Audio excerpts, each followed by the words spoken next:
I'm Mason Mount. You're listening to the London is Blue podcast.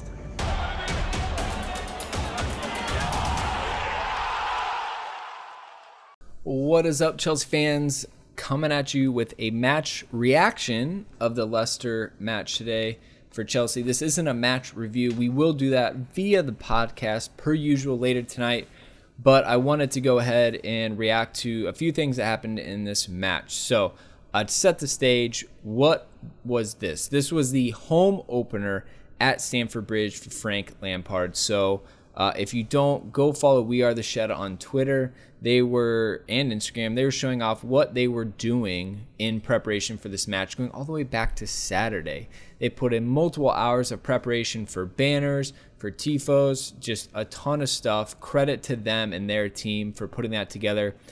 I don't think anyone is going to complain about the atmosphere at Stamford Bridge today. Mark Worrell talking about how the place was absolutely bouncing, and we saw it all in the pre-match. I was lucky enough to be at the pub out at Brits with the Twin Cities Blues. Shout out to everyone there. And it looked amazing. I was getting chills thinking about just how amazing the atmosphere would be at Stamford Bridge today, and all of the home fans, absolutely phenomenal. Like, cheers to you. You did everything and more for what could be expected. And it was such a special moment, right? We all remember Frank Lampard didn't get the best out the door, ceremony. He kind of just left in the shadows in an off-season transfer.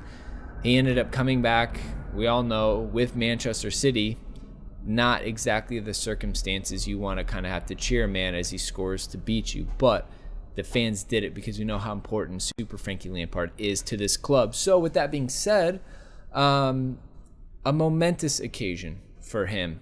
Also, being completely biased as an American, when we saw Christian Pulisic's name on the starting 11 team sheet, nothing but excitement for him. Obviously biased because he's also my fantasy Premier League team, but Chelsea over FPL every single day. So again, between those two things, I think most American fans here were way overly excited compared to a usual home opening match.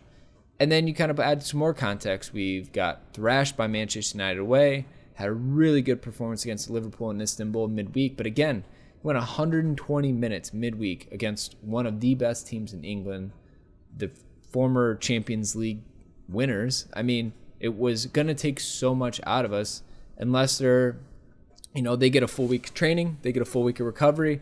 We knew it was going to be a tough match for Chelsea going into this, and it was going to be an uphill battle. So for the fans to create that kind of an atmosphere for the players and Frank at the Bridge, well done. It was very important for what was done today. So let's go through the lineup right away. So obviously Kepa in goal, no real surprise there. Aspi captain out on the right, Christensen, Zuma continuing their center back partnership in the middle, Emerson out wide on the left. Looks like we went a 4-2-3-1, so the two holding mids would have been Jorginho and Kante. Again, Kante coming back from fitness, having played no minutes to 120 minutes to starting again today, playing a full 90. Just kind of crazy in my mind, but it's N'Golo Kante. It's World Cup winner N'Golo Kante. If anyone is superhuman, it is him. Then the three behind the striker was Pulisic out left, Mason Mount in the 10 spot, and Pedro out right, with Oliver Giroud, another World Cup winner, leading the line. So with that being said, this is now the second time Frank's gone to 4-2-3-1 in the league. I think a lot of people were a little sad that it wasn't the 4-3-3 just based on how well it went midweek against Liverpool. I mean, it's the old phrase, right? If it ain't broke, don't fix it. But look, Frank put a lot of preparation into this match and wanted to see what we had to do. Leicester, on the other side, are playing a 4-1-4-1. Not something you see every single day, so Frank had to set himself up. If they had three in the middle, we needed to try to combat that with three in the middle and still being able to cover out wide. So I can understand why he opted for that versus the 4-3-3, where it pretty much leaves our wings overexposed. Leicester are known for being able to hit in their pace with Vardy up top. He can just sneak in at any point of the time. So Frank trying to keep the team a little bit more compact. So as we get into it, the first big moment of the match is obviously the 7th minute when Mason Mount opened the scoring. Up until this point, Chelsea were in absolute control, and if we didn't get a goal before this, it was deservedly justified that Chelsea finally scored in the 7th minute. I think we had about 3-4 opportunities right away in the first 2-3 minutes of the match alone. It was good to finally get it, and what a way to get it. Mason Mount, pushing the high press in Leicester's defensive third as they tried to play out of the back, nicks it off their midfielder. Somehow, as he's stumbling and falling down, is able to get his body around it and pulls it back across his body, across Kasper Schmeichel, putting it into the side netting, leaving Kasper rooted to the ground. Nothing he could do about it. And Chelsea are up 1-0. And as deservedly so, everyone in the ground erupted. The pubs, it was fantastic. And there was a huge air of confidence at this point. Chelsea, again, I think are at about 78% possession at this point. We've had about 4 shots on goal, not even just shots on target, and things were just looking great. In my opinion, this lasted for probably a good half an hour or so, where Chelsea were just completely over Leicester. Leicester couldn't get anything going whatsoever. But then the fatigue, or maybe, just Leicester finally gained enough confidence to break out of Chelsea's press, and they started to get some momentum. And how it ended at halftime was we were probably happy to go in and have the halftime whistle blown when it was, because we needed a bit of a breather, a chance to regroup and catch up. So at halftime, I would have probably liked to see Frank maybe make some changes a little bit earlier. I felt as though the midfield was getting a bit overrun. Their legs were going faster than everyone else's. I mean, Jorginho's played a ton of minutes. Conte, like I said, came from playing none to 120 minutes midweek. Pedro has played a ton of minutes. Pulisic played some minutes, right? And same with Mount. But the shape in the midfield broke down again. And I'm not ready to say it's a 4-2-3-1 issue versus a 4-3-3. I'm just saying that on the eye test, we went back to the gaps between the back line and the midfield line were starting to resurface, where there was a ton of space for Leicester to get in between our lines. And we don't ever want to see Leicester running at our center backs and our outside backs uncontested from the midfielders. That's the worst situation for us to be in. And we started to see it right after halftime and a lot in the last 20 minutes or so of this match. And that is when Leicester really started to grow into confidence. So the first substitution was on the 61st minute when Tammy Abraham came on for Olivier Giroud. The next one coming on the 70th minute, Mateo Kovacic came on. He technically took off Jorginho, and then Willian is a double sub, took off Christian Pulisic. So with those, they're all like-for-like substitutions, right? Striker on for striker, center mid in for center mid, wide attacking player on for wide attacking player.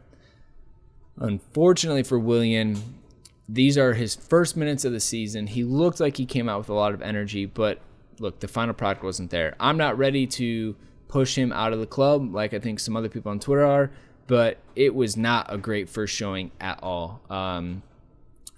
Poor decision making. I felt like, Dane and I were complaining a bit in the pub how he would lose the ball and just kind of stand there instead of trying to win it back. And a lot of that is attitude and mentality. So really hoping that he can shrug off the first 20 minutes in the Premier League of this season, get back to the Willian that we know he can be. Obviously, this could be the second big prediction that I've completely botched. The first one being I predicted that David Luiz would get the most minutes under Frank Lampard this season. Well, that's busted. And the second one I had was Willian would be our player of the season. I just felt like whenever Chelsea faced adversity, he seems to step up and have the best season for some reason. But thankfully, we're not going to judge an entire season on 20 minutes for Willian today. But there's no doubt it just wasn't good enough from him. So at the end of the day, Tammy made some opportunities happen. Pedro, he consistently makes stuff happen, but he's the final pass, the final shot, the final decision right now, it's breaking down for him over and over and over. And it's really unfortunate to see because he does so much good. But then it all falls apart and it just becomes so bad, sadly. I think that some other positives were the center back partnership. I thought Zuma and Christensen are really starting to weld a strong partnership back there. And I think that they don't really look like the liability we saw against Manchester United. I think Emerson has absolutely cemented his place as a left back. His ability to read in a 1v1 situation is fantastic. Then you go back to Aspie. He is taking the heat right now on social media. And to be fair, it's social media. So they're all of our opinions. But the problem is he had some poor moments again today. In my opinion, I think his legs are heavy. Look, he's a little bit older. Doesn't mean he's on the Brana Ivanovic slide. I mean, come on. That's way too premature for me. That season that Branislav Ivanovic fell off the face of the planet, Aspie is nowhere near that, in my opinion, right now. I just think the fatigue hit him way harder than others. And partially it could be due to his age.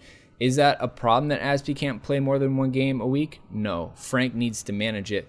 But as he's mentioned, Reece James isn't back and healthy, and we are absolutely looking to offload Zappacosta. There's no sense in putting Davide Zappacosta in right now because he has no future at Chelsea. So unfortunately, Aspie just has to battle as best he can, and that's the thing with Aspie. He's going to give everything he can for the team when he's on the pitch. It might not have been great today in certain moments, but overall, he's going to give 100%, which we haven't always had from Chelsea players in the past. So again, I'm not gonna write him off right now like a lot of people are on social media. I think that's super unfair.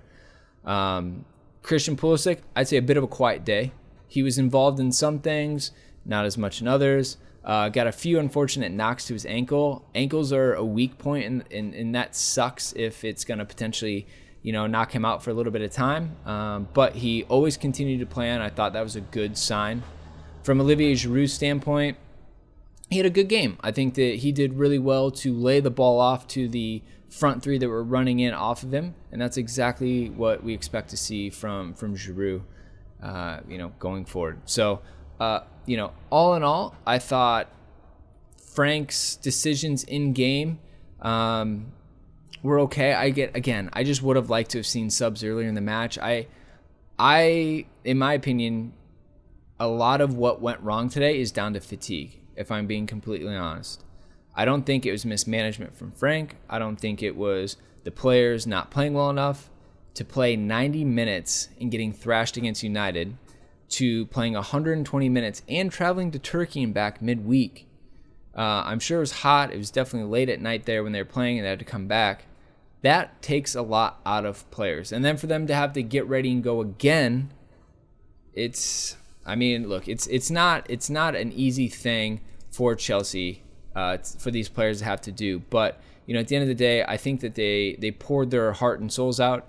What we can take away from is that first 30 minutes, and that was so fantastic. Seeing the players overly dominate and just suffocate this Leicester team, who are supposed to be able to break the top 6 this season. I mean, that's the Chelsea we want to see this season. Obviously, we ran out of gas. Frank talking about post-match how we need to do a much better job possessing while we are actively resting on the field. It was sloppy again today. It's preseason still time-ish, right? I mean, it's only the second game of the Premier League season. No one expects these players to be at 100% fitness. Rudiger was on the bench midweek, not on the bench today. Williams was on the bench midweek, got 20 minutes today. Like, there are players still coming back that are going to be big players for Chelsea. And unfortunately, we've been blessed with winning the European Cup at the Europa League, which means we had to play in this UEFA Super Cup midweek. Look, that's what you get for winning trophies, and we should embrace it. But let's not act like 120 minutes in Turkey was not a huge factor in this. So, look, next one isn't until the 24th of August, so we get a full week off. It'll be Norwich. Look, Pookie's on fire. If you're a fantasy Premier League player, you know who Pookie is. Leading goal scorer in the Premier League right now. So we'll have to, keep an eye out for him. But I want to wrap it up with just a little, shout out to Mason Mount. What an amazing day for him. He's an academy player, been at the club for a long time, Went to Vitesse in Netherlands. Had a fantastic season there. Went to Derby last season. Had an amazing season under Frank Lampard.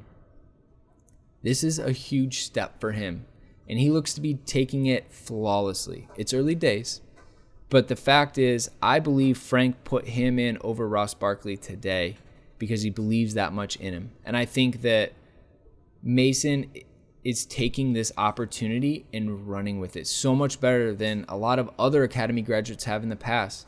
And then to have him and Tammy at the same time pushing forward and getting these genuine minutes. Like, we haven't even talked about Mishi. Mishi's nowhere to be seen right now because Frank is absolutely prioritizing young players, putting his trust and his faith in them. And that counts for Christensen and Zuma as well. But Mason Mount is absolutely taking this opportunity and running with it. Again, I just try to imagine even 1/100th of what he felt like today, just making the start, right? You've got JT in the stands. Frank Lampard, who is a player he watched and studied through his academy years, is his manager. The electricity in Stamford Bridge for this match with the home fans making such an amazing atmosphere in there.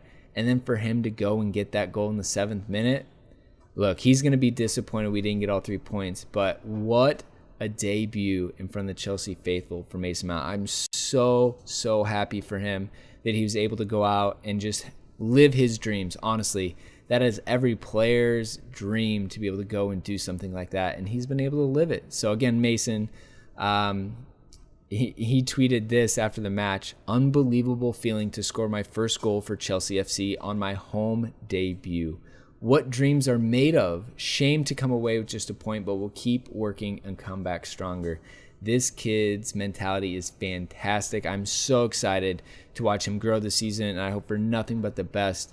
But hey, as of today, there's no doubt about it that Mason Mount Monday on the 19th of August is going to be one heck of a day. So Mason, you earned it. Chelsea fans, let me know what you thought of the lineup, the subs, how the team played, individual performances. This is our opportunity to break it all down. And like I said, the podcast will be dropping on Monday and Tuesday this week with an even deeper dive with Dan and Nick. So be sure to catch it on YouTube and everywhere else you can hear your podcast from. So until next time, Chelsea fans, you know what to do. Keep the blue flag flying high.